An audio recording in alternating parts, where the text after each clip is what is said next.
They thought Pam Bondi's golden retriever was just there for comfort, until he stood up in the middle of court, walked to the witness stand, and triggered confession that brought everything to a halt.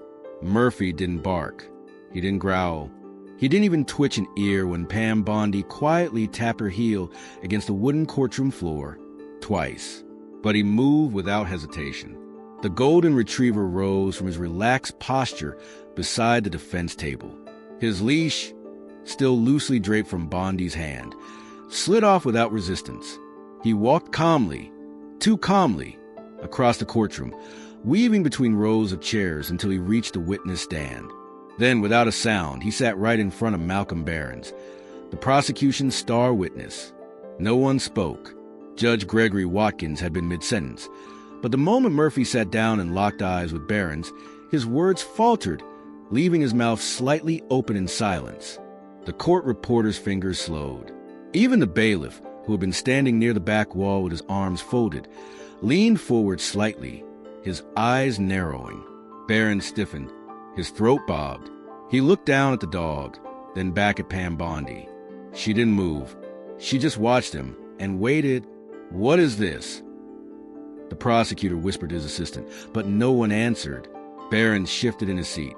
Then again, his hands, which had been resting calmly on the Bible just minutes earlier, now gripped the edges of the witness box. I need a minute," he muttered, barely audible. Judge Watkins frowned. "You're under oath, Mr. Behrens. If you're feeling unwell, the court can—" But Behrens cut him off. "I wasn't supposed to say anything, but I was pushed to change the timeline. I didn't want to. It wasn't my idea." Dead silence. The prosecutor's mouth fell open. The gallery erupted in gasps. A juror glanced around, unsure whether to stay seated or react. The judge raised a hand. "Mr. Behrens, are you saying your sworn statement was falsified?" Behrens couldn't meet anyone's eyes. "Partially, yes." It was as if someone had taken a hammer to the trial. Everything cracked. Every assumption, every plan, every carefully prepared argument shattered in an instant. Pam sat motionless, her expression unreadable. Murphy turned his head slowly and walked back to her, settling again at her feet. She stroked his back once. No words, no gesture beyond that. The room was still in freefall. Judge Watkins blinked hard, leaning back in his chair as he collected his thoughts. "We're taking a recess, effective immediately. Bailiff, clear the courtroom. Counsel to sidebar." Murphy licked his paw. The court emptied in slow motion. Phones were already out. Reporters whispered feverishly, and not a single person had an explanation that made any sense. Because on the surface, it looked like a woman had given a secret signal to her dog, and that dog had exposed a lie that could change the entire outcome of the trial. Was Murphy trained to detect deception? Had Bondi orchestrated this, knowing the pressure would crack the witness? Or was it just an impossibly strange coincidence? No one could say for certain. But something had shifted in that courtroom, and it wasn't going back to normal anytime soon. Yet before any of that could be processed, people started asking the one question no one had expected to matter. How did Pam Bondi end up here in the first place? 2 days earlier, the parking lot behind the Duval County Courthouse in Jacksonville, Florida, was already packed before 8 a.m. The press vans had arrived early, their satellite dishes raised like antennas on a bug. Inside, in Courtroom 4B, things were quiet for the moment. Pam Bondi walked through the rear security entrance, holding Murphy's leash loosely in one hand and her briefcase in the other. Her expression was tight, focused as always, but anyone paying close attention might have noticed something else. She didn't look like someone preparing for a routine day in court. She looked like someone waiting for a window to crack open. "Morning, Miss Bondi," said Officer Tran as he checked her badge. "Hey, Tran," Pam replied with a nod. "Murphy's got his ID badge, too." The officer chuckled, leaning down to pat Murphy gently on the head. "Best behaved dog we've ever had in here." Pam gave a small smile, but it didn't quite reach her eyes. Murphy didn't wag his tail. He stood calmly beside her, focused, like he was already listening to something. The rest of them couldn't hear it, but in Courtroom 4B, the air was different. You know that feeling when you walk into a room and everyone has already made up their mind about you? That's what it felt like. Pam's client, Dominic Rincelli, sat at the defense table, press suit, anxious eyes, one foot tapping like a metronome. Dominic had been a regional development director at Cora Trust, a private investment firm based in Tampa. The fraud allegations against him weren't small. Nearly $12 million in manipulated asset evaluations. But the strange part? He hadn't tried to flee, hadn't deleted a single file, hadn't even lawyered up until a week after the story hit local news. "Did you sleep?" Pam asked as she took her seat next to him. "Does 3 hours count?" "It does today." Dominic leaned in, his voice barely above a whisper. "I keep thinking, if I go down, who's going to care that I wasn't the only one? Or that I didn't even sign off on those reports?" "That's what we're here for," she said, voice steady. But she already knew it wouldn't be that simple. The prosecution had built its entire case around one person, Malcolm Behrens, former VP of Internal Audit at Cora, and now their star witness. He had flipped early, promised full accounting, and positioned himself as the moral compass of the case. From the start, something about Behrens didn't sit right with Pam. His story was too clean, his memory too perfect. He had turned on his employer with surgical precision, framing himself as the good guy before the public even had a chance to form an opinion. During pre-trial conferences, Pam kept her questions tight, polite, but behind the scenes, she was digging, cross-referencing statements, reviewing depositions, matching timelines. She didn't find a smoking gun, but she did find inconsistencies. Tiny ones. A payment marked as an advisory retainer that had no corresponding invoice. A flight log from St. Augustine to Dallas on the same day he claimed to be meeting regulators in Tallahassee. Too many things didn't add up. And Dominic, for all his stress and nervous energy, had never once changed his story. Murphy, for his part, never left Pam's side during those hours of review. He wasn't just there for comfort. He was part of the rhythm, the long nights in her apartment, the quiet presence that kept her grounded as she pieced everything together. The morning strategy calls, the quiet hours in the law library.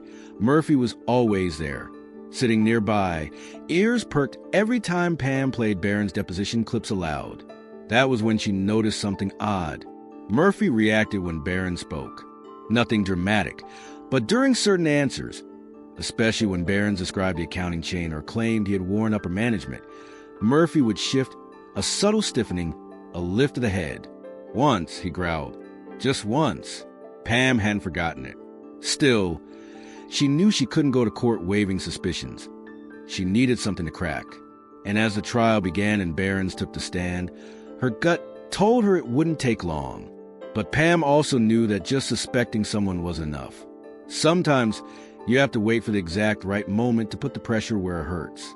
Murphy wasn't bred to be flashy. He wasn't one of those barking on command, tail-chasing, high-energy retrievers people see in viral videos. He was slow-moving, observant, the kind of dog who walked into a room and seemed to pick up everything without being obvious about it. When Pam first got him, she didn't need a pet. She needed a wall to lean on. It was 2 years ago, after a bitter case involving a traffic minor and a corrupt county official. She had won, but the fallout had been ugly: threats, sleepless nights, a near breakdown. Her doctor told her to take a break. Her therapist suggested meditation. Instead, she adopted Murphy. He was 2.5 then, quiet but alert, a golden retriever that had failed out of traditional service training. Not because he lacked discipline, but because he seemed too independent. Pam took that as a good sign. What she didn't expect was how quickly he tuned into her rhythms. He would watch her pace during calls, follow her to the kitchen and back, sit next to her desk during 3 a.m. document reviews, like he knew she wouldn't sleep anyway. No barking, no whining, just silent company with eyes that never wandered far from her. But then came the night she had friends over. 2 of them were talking politics. The third, a colleague, was retelling an old case she had won, one where she had pressured a frightened teen witness. Pam was halfway to the kitchen when Murphy let out a low, sharp bark. Just one. The room went silent. Her colleague froze. "What was that?" he asked. Pam stared at Murphy, who was now sitting completely still, facing the man, not aggressive, not playful, just still. She brushed it off, and so did everyone else. But 2 weeks later, she found out that same colleague had been under investigation for witness tampering. That moment started to eat at her. It happened again 6 months later, this time during a deposition. Murphy had come to the office because Pam's assistant was homesick. The deponent, a key figure in a misappropriation case, seemed nervous but cooperative until he mentioned a missing invoice, claiming he had never seen it. Beneath the conference table, Murphy lifted his head and let out a low, rumbling growl. Pam stopped the recording, excused the man, and later found a copy of that invoice with a signature on it. Coincidence? Maybe. But two coincidences turn into a pattern pretty fast when you work in law. That's when Pam started paying closer attention. She wasn't training Murphy, wasn't trying to turn him into some kind of courtroom trick, but she began recognizing his tells. The way his ears tilted slightly when someone stretched the truth, how he stared, unblinking, when someone lied with confidence. So when this case came up and Dominic insisted Behrens was lying but couldn't prove it, Pam didn't ignore the instinct. She watched, she observed. And when Murphy showed the same stiff posture during video prep, her suspicions started sharpening into something more. Bringing a dog into a federal courtroom was no small thing. She filed the necessary motions, citing Murphy as a certified emotional support animal. No one objected. The press barely mentioned it. A quick footnote about the unusual presence of a golden retriever in a fraud trial. Murphy stayed quiet through voir dire, silent through opening statements. But during pre-trial witness meetings, Pam let him move around the room. Quietly, casually. He ignored the judge. He ignored the bailiff. But when Behrens walked in for his final pre-testimony prep, Murphy didn't sit next to Pam. He sat near the door, directly across from Behrens, watching, head tilted. That night, Pam didn't sleep. She didn't believe in magic, and she didn't think her dog could sense lies, but she did believe in patterns, instincts, and the fact that sometimes the smallest signal could mean everything. But that signal, no matter how subtle, only worked if you waited for the exact moment to act, and Pam was just about there. Malcolm Behrens sat in the witness lounge, sipping lukewarm coffee and staring at a blank beige wall. No art, no clock, no reflection, just emptiness, the kind that forced you to listen to your own thoughts whether you wanted to or not. He hated that wall. He hated the coffee too, but it gave him something to hold, something to pretend he was focused on while his insides twisted. He had been in courtrooms before, years ago, in his early audit days, testifying in small claims cases, tax discrepancies, payroll disputes. Easy stuff, but this wasn't easy. Cora Trust wasn't some mom-and-pop shop. It was a powerhouse with deep-pocketed investors and sharp lawyers. He had been VP of Internal Audit for almost 4 years, and he had known the numbers didn't add up for at least 2. So why hadn't he said something sooner? Because I was afraid, he muttered under his breath. He wasn't the villain in this story. At least, that's what he kept telling himself. He wasn't the one who had falsified quarterly filings or coached junior analysts to hide expenses. That had been Dominic. Or at least, that's what he claimed in his deposition. The problem was, that wasn't entirely true. He hadn't lied outright, but he had shaped the story, pushed it in a direction that kept himself safe. The pressure had come from above, sure, but when the state started asking questions, he hadn't been completely transparent. Not about what he knew, not about the emails he deleted, not about the board meeting where Dominic had actually tried to pump the brakes. His stomach turned. He thought he could live with it, that it was a smart move. Flip early, be helpful, get immunity, walk away clean. Everyone said that's how the game was played. And at first, it worked. The state attorneys called him reliable. The press quoted him. Pam Bondi barely touched him during the pre-trial motion hearings. But something about her bothered him. She wasn't like the usual defense counsel, constantly trying to rattle him, objecting for sport, poking holes just to make headlines. No, Pam Bondi wasn't like that. She watched him, not just listened. She clocked his phrasing, the shift in his tone, the way he paused before answering certain questions. And then there was her dog, always sitting beside her like a statue, but somehow aware. It made Behrens uneasy. He hated that he even noticed a dog in the room. But there it was, He shook his head, trying to clear the noise. "Mr. Behrens?" A young woman in a tan suit stepped in. It was a bailiff's assistant. "They're ready for you." He stood up, smoothed his tie, and grabbed his folder as he walked toward the courtroom. Every step felt just a bit heavier than the last. He saw the jury now filing into their seats. He saw the judge, the stenographer, the clerk, and then there she was, Pam Bondi, sitting calmly at the defense table, eyes forward, Murphy at her feet. Behrens avoided looking at them. He took the stand, swore in, and began his testimony. His voice held steady through basics, his role at Cora Trust, the timeline of when things started to look suspicious. He was careful, deliberate, until she stood up. Pam's first few questions were gentle, clarifying details, referencing internal memos. Then she asked about a particular meeting, the one that supposedly took place in early March, where Dominic allegedly signed off on skewed financial projections. "Yes," Malcolm said. He approved them. Pam tilted her head. "And that meeting was held in Tampa, correct?" She held up a printout. "Then how do you explain this travel log showing your company car logged in Jacksonville at 3:48 p.m. that day, and a security log showing you use your key card at the Jacksonville office less than an hour later?" Behrens blinked. "I wasn't at a conference call. You just testified it was in person." He hesitated. I may have mixed up the dates. There were multiple meetings that week." She didn't push. She let the silence do it for her. Murphy stirred. But sometimes silence is louder than shouting, and this silence was about to shatter everything. The room didn't feel tense.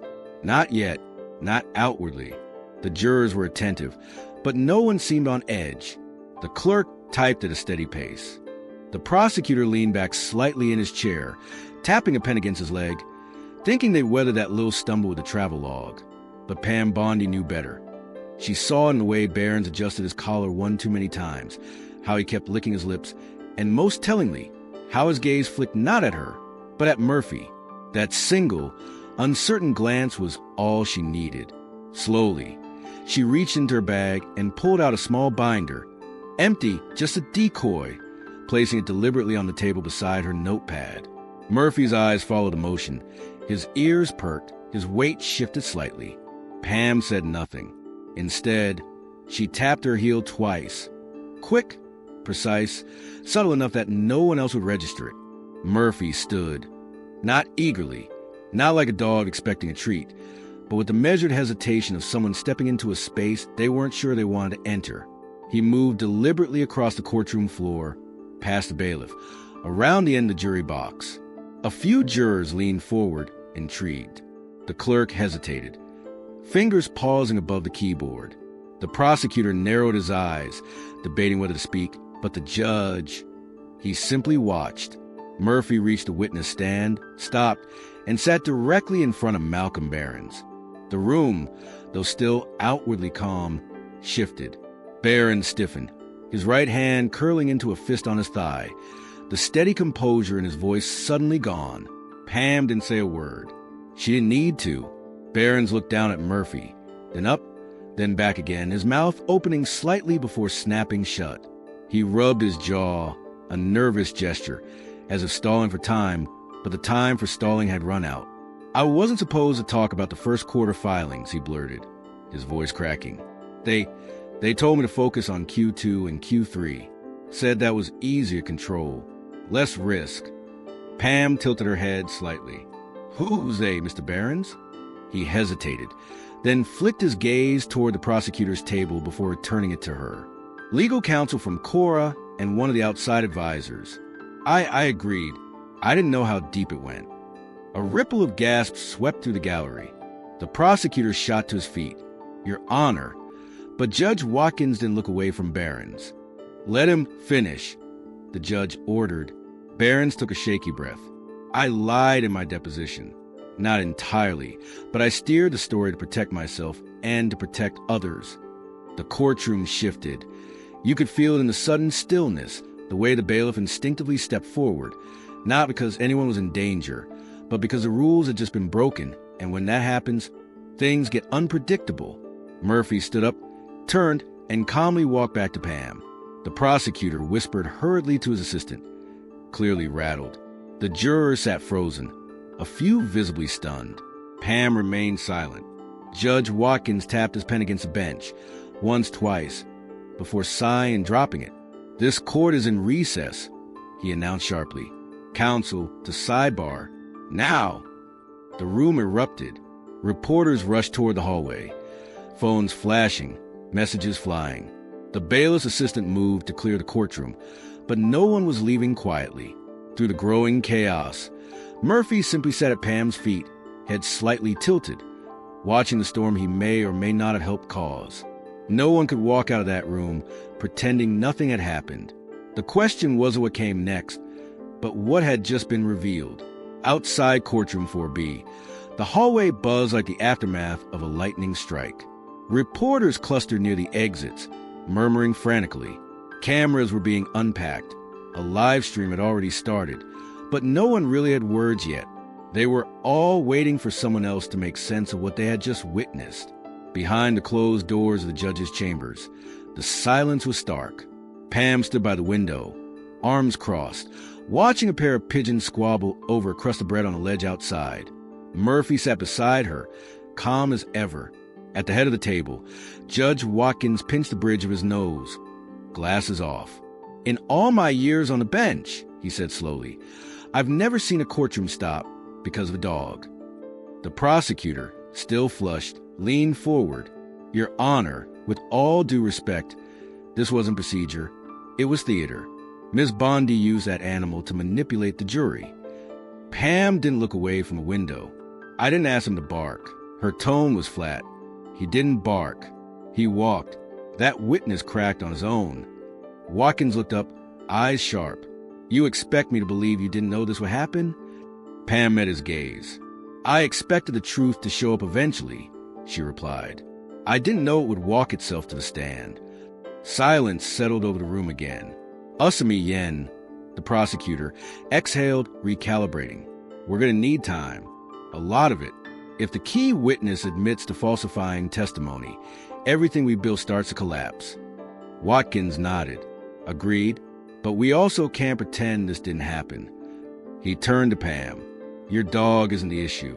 The lie is." Outside the courthouse, word had already spread. Cable news tickers blared. Witness cracks mid-testimony in fraud trial. Some are more dramatic. Golden Retriever exposes lies in federal courtroom. And of course, a few were absurd. IS's dog psychic? Pam didn't care about the headlines. She cared about Dominic. He sat on a bench outside the chambers, head in his hands, his sister rubbing his back. When Pam approached, he stood, eyes wide. "Is it real?" he asked. "Did that just happen?" "It did." "And does that mean I'm off the hook?" Pam didn't answer immediately. "Not off the hook," she said. "But it means the story gets retold. And this time, people will hear more than one side." Dominic glanced at Murphy, who sat quietly beside her. Does he always know? Pam allowed herself a faint smile. Not always, but he never guesses. Later that day, the judge declared a temporary suspension of the trial.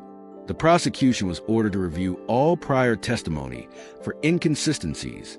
Behrens was placed under formal inquiry. And for the first time since his indictment, Dominic walked out of the courthouse without handcuffs. Pam walked with him, Murphy trotting along at her side. Reporters swarmed, shoving microphones forward, their voices overlapping. "Miss Bondi, was that planned? Did you train the dog to detect lies? Is this some kind of stunt? Can we interview the dog?" Pam didn't stop walking. "I'm not here for interviews," she said simply. "I'm here for the truth." They didn't like that answer, but it was the only one she had. By the time they reached the sidewalk, the question still hadn't stopped, but neither had she. Dominic had tears in his eyes. "My kids are going to hear about this on the news," he said, trying to laugh but failing. Not exactly what I had in mind. Pam met his gaze. "They'll hear you were honest," she said, "and that matters." Murphy looked up at her, and she glanced down. "You did good." But what mattered most now wasn't just that the lie had been exposed. It was that someone finally had the chance to tell the truth without being buried by it 0.3 weeks after Courtroom incident. People were still talking about it. In coffee shops across Florida, the story came up between sips of coffee. At legal conferences, attorneys debated the ethics. On podcasts, radio shows, and even late-night monologues, one question kept repeating. Was that dog trained to detect lies? Pam Bondi never answered publicly. She wasn't interested in viral fame. No book deals, no interviews, no leaning into the spectacle. She kept working.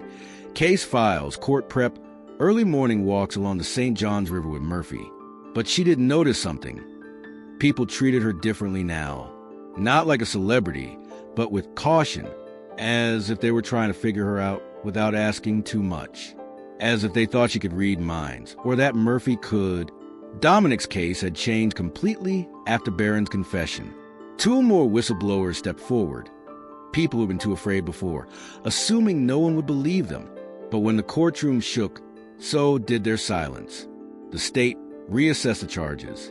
Dominic wasn't completely cleared, but the fraud case shrank to something manageable, a fine community service, no prison time, no permanent record, a second chance. The day the court finalized the deal, Dominic sent Pam a photo. His two daughters stood next to Murphy, petting him like they'd known him for years. Pam kept that photo on her desk. A week later, a letter arrived, handwritten, no return address. I was in the gallery that day. I've been sitting on something for over a year. I didn't think anyone would believe me. I'm not proud of what I did, but I'm ready to come forward. If you're willing to listen, asterisk, asterisk. Pam folded the letter and placed it in her drawer, then reached down and rubbed Murphy's ears. "You've got fans," she whispered. The truth is, no one will ever really know what happened that day. Not entirely. Maybe Murphy picked up on subtle cues no human could see. Maybe it was timing. Maybe it was luck. But that's not what people remembered.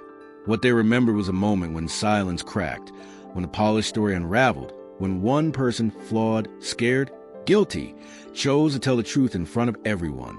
Maybe because of an adult. And maybe, just maybe, because someone in the room finally looked at them without judgment, without assumption, just stillness, just patience. People want big heroes, flashy stories, clean endings. But sometimes, what changes a life is smaller than all that. A quiet walk across a courtroom floor, a heel tap, a witness realizing they can't run anymore. Murphy never made the news rounds.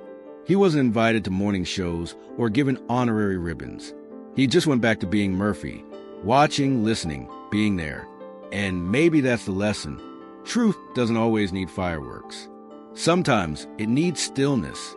Someone who waits for the right moment. Someone who listens with more than just ears. Someone who knows when something's off, even if they can't explain why. So ask yourself this. How many lies have you ignored because they were comfortable? And who in your life might be quietly trying to tell the truth, if only someone would give them the space? If the story moved you, even just a little, share it. Talk about it. And most importantly, listen. You never know who's carrying a truth they're terrified to speak. Thanks for watching, and subscribe my channel for other videos.